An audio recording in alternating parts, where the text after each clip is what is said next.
सोचकर देखिए, भारत का एक ऐसा राज्य जो पूरे देश की राजनीति का रुख बदल सकता है। जी हां, आज हम बात करने वाले हैं उत्तर प्रदेश की और समझेंगे कि आखिर वो कौन से मुख्य तथ्य हैं जो इसे इतना ज्यादा अहम बनाते हैं।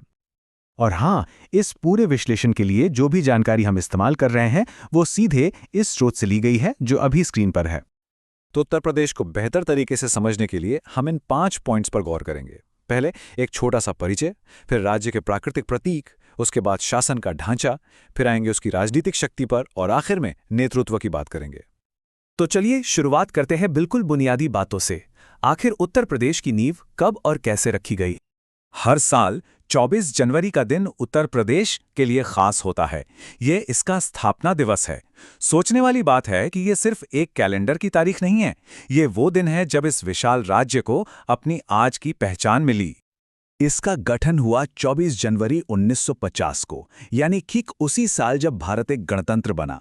ये समय ही इसके ऐतिहासिक महत्व को और भी बढ़ा देता है ना? चलिए अब इसकी नींव से आगे बढ़ते हैं और देखते हैं उन चीजों को जो इसकी पहचान है, यानी इसके प्राकृतिक प्रतीक।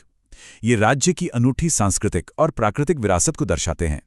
देखिए, ये सिर्फ तस्वीरें या नाम नहीं हैं, इनमें राज्य की आत्मा बसती है। जैसे कि राजकीय फूल है पलाश, जिसे जंगल की ज्वाला भी कहते हैं।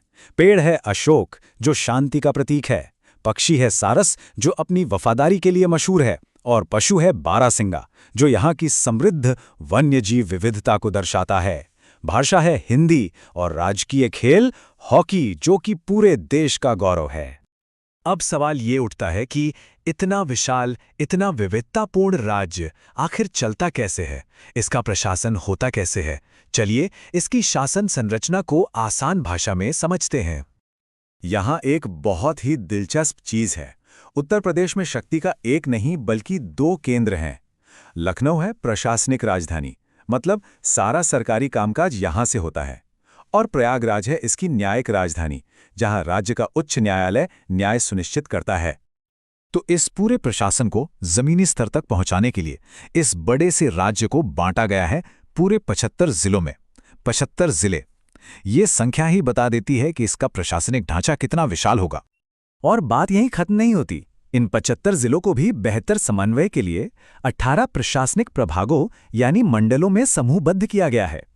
मतलब एक बहुस्तरीय प्रणाली है जो इतने बड़े राज्य को प्रभावी ढंग से चलाने में मदद करती है। और अब आते हैं उस सबसे बड़े सवाल पर जो उत्तर प्रदेश को बाकी सबसे अलग बनाता है। आखिर क्यों इसे भारत का राजनीतिक शक्ति केंद्र कहते हैं? इसका जवाब संख्याओं में छिपा है। इसका सबसे सीधा और सरल जवाब है जनसंख्या।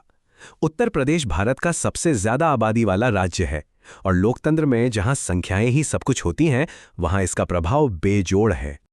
तो चलिए उन संख्याओं पर नजर डालते हैं जो सारी कहानी बताती हैं। राज्य स्तर पर विधानसभा में है 403 सीटें, लेकिन असल खेल है राष्ट्रीय स्तर पर। लोकसभा यानी संसद के निचले सदन में यहां से 80 सीटें आती हैं और राज्यसभा यानी ऊपरी सदन में 31 सीटें।